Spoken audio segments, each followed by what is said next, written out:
Okay, this is the video for 8.5 Slant Asymptote notes. There are some cutouts that the substitute teacher has, and you can cut those out and paste them into your notebook. The first cutout is a graph with some slant asymptotes on it. So if you need to pause this video to go get some glue and scissors to put this in your notebook, feel free to do that. I'm going to talk about how you find the slant asymptote. So you use synthetic division. You make a box and a line. And what you're dividing by is x minus 3. So what goes in the box is positive 3. And then your coefficients for the top are 1, -1, and -2. You start by dropping down the 1. And then 1 times 3 is 3. -1 plus 3 is 2, and 2 times 3 is 6, but we don't have to really worry about that part. All we care about is this part, the 1 and the 2. That actually gives you the slope and the y-intercept of your slant asymptote. Your slant asymptote is y equals 1x plus 2. And you can see that right over here. It says y equals x plus 2. And so the slant asymptote is a linear function. It's a line. And if you remember graphing these, you always start with the y-intercept, which is 2, because that's the second part of your equation, the 2. And then your slope is 1 over 1.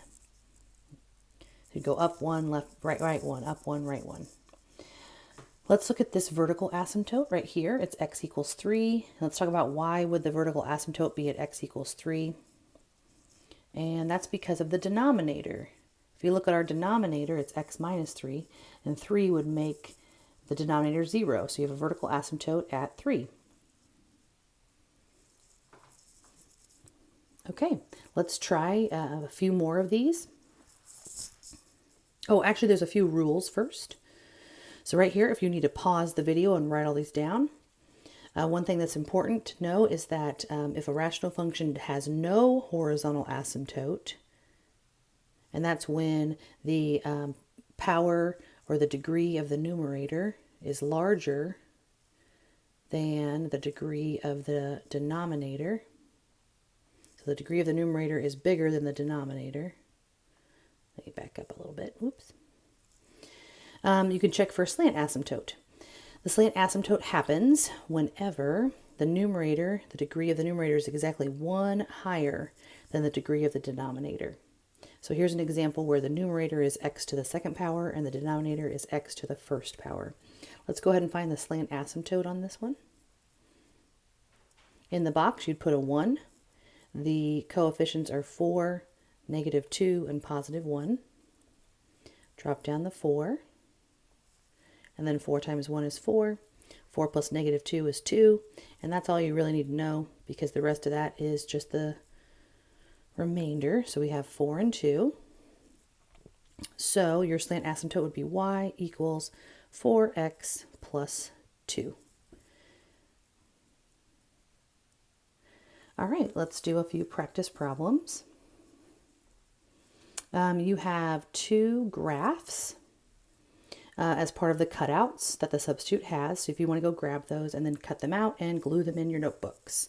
I'm going to start with this first problem, and we need to actually change it.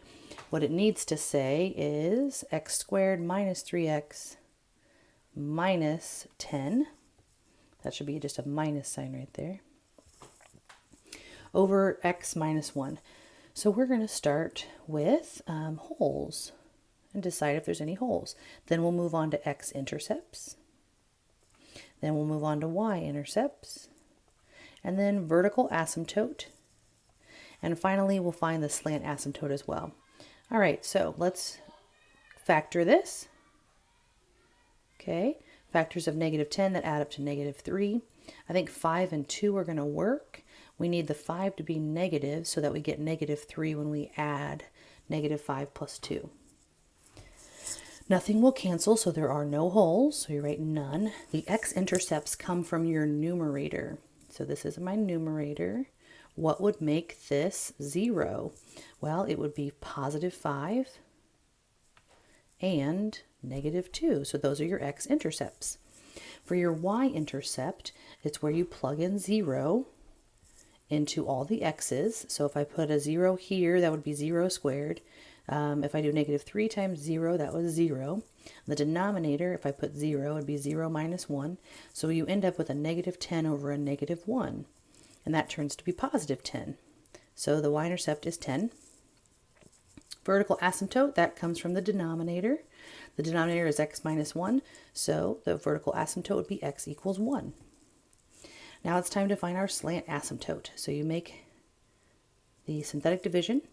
The denominator is x minus 1, so we put a 1 in the box. Go back to the beginning over here where we have x squared minus 3x minus 10. So we have a 1 for our first coefficient, -3 for our second coefficient, and -10 for our third. Drop down that 1. So you have 1. 1 times 1 is 1. -3 times 1, or sorry, -3 plus 1 is -2. And then we figured about the rest. So all we care about is this. So our slant asymptote is y equals 1x minus 2. That's the SA. So I should put that. Slant asymptote. Okay, so we've got no holes. X-intercept is 5 and -2. Y-intercept is 10. The vertical asymptote is x equals 1. And the slant asymptote is y equals 1x minus 2. So we are going to graph that. So let's start with our vertical asymptote, which is at +1. So go over to +1 and make a dashed line going down. The next thing after you do your vertical asymptote is your slant asymptote. And remember, this is a linear function. So if you start at -2, because it's y equals 1x minus 2. So start down here at -2. The slope is 1 over 1. So you just go up 1, right 1, up 1, right 1. Keep making that all the way up. So I'm just going to kind of draw a dashed line as best I can. Okay, so there's the slant asymptote and the vertical asymptote. Now we have to figure out where our function's actually going to be. Where are those curves? And we do that by looking at the x-intercepts and the y-intercepts. The x-intercepts are 5 and -2. Let me get a different color. Okay, so 5 and -2. That means I'm going to go over 1, 2, 3, 4, 5. So I have a point here. And then I have another point at -2. Okay, and then I also have another point at 10. Y equals 10.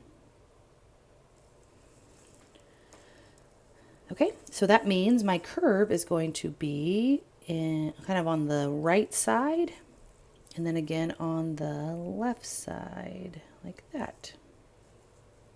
And you can use a graphing calculator to see where those curves are. But there's the first problem. We're going to do one more, and then you can work on your assignment. Okay, so go down to problem 2. And again, this will be fast, so you're going to have to pause. All right, so we got to find holes in our function, then x-intercept, then y-intercept, then the vertical asymptote, and then the slant asymptote. All right, so we need to factor 2x squared plus 7x plus 5. Let's see how we can factor this. So use your calculator. A is 2, B is 7, C is 5, and you're going to get at least one fraction, maybe 2, because actually you just get one fraction, because let's see, we'll have to have a 2x here and an x here, and then a 5 here and a 1 here. So you're probably going to get -1 and -5/2. -5/2, that factor ends up being 2x plus 5. And then -1 just turns into x plus 1 for a factor. So nothing will cancel, so our holes are none. Our x-intercepts are actually those two answers that you just got, right? The -1 answer and the -5/2. All right, then your y-intercept is whenever you plug in 0, and when you plug in 0, this first becomes 0, the second term becomes 0, the bottom first term becomes 0. So you just have 5/1, so your y-intercept is 5, 0, 5. Okay, I'm going to erase those little circles. And then your vertical asymptote comes from the denominator. You got to set that denominator equal to 0. So it'll be x equals -1/2, because you'll subtract 1 and then divide by 2. The last thing is a slant asymptote, and I told you that you're going to use synthetic division, but on this problem you actually have to use long division because the denominator has a 2 in front of x. The long division is going to be pretty short though. We don't have to do the whole thing. Okay, so in here you're going to put the 2x squared, the plus 7x, and the plus 5. On the outside is the 2x plus 1. If you remember, you start by dividing 2x squared by 2x. 2x squared divided by 2x is just x, so that's the first part of your equation. Now you have to multiply. X times 2x is 2x squared. X times 1 is 1x. After you multiply, you draw a line and change the sign. So make everything negative. Those cancel. 7x minus 1x is 6x. You drop down the plus 5, and then you start again. This time you're going to do 6x divided by 2x. 6x divided by 2x is 3. And then you're done because that is your equation. The slant asymptote is going to be y equals x plus 3. You don't have to keep going. You just have to go until you get your equation. And it's only 2 terms because it's y equals mx plus b. So time to graph. The vertical asymptote is negative 1/2. So we have to make a vertical asymptote at negative 1/2, which is going to be a little tricky. So it's going to be just off to the left of the y-axis right here. Okay, so draw your vertical asymptote. Okay, now our slant is x plus 3. So you're going to go up 3 and make a point. And then your slope is 1 over 1 again. Okay, so we're going to have a slant asymptote coming down this way.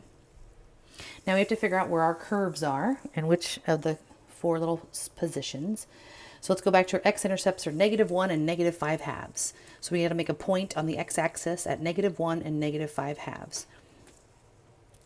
Okay, so -1 would be right here. Actually, I'm going to have to zoom in so I can see it better. Here's -1. -5/2 is -2.5, which is going to be just off of that slant asymptote. And so what that means is that it's curving up right into that corner and coming back down. Okay, so then you know the other curve is going to be diagonal from that, which makes sense because the y-intercept is 5. And so that's right here. So it's going to touch that y-axis at 5. And that is it. And so now you have your homework assignment. If you needed to pause this at any moment, just feel free to pause and start back up again. Those are all your notes. Your homework assignment is this one. Okay, 8.5 worksheet. Please make sure you finish 8.5 worksheet and turn it in, and I'll see you all on Friday.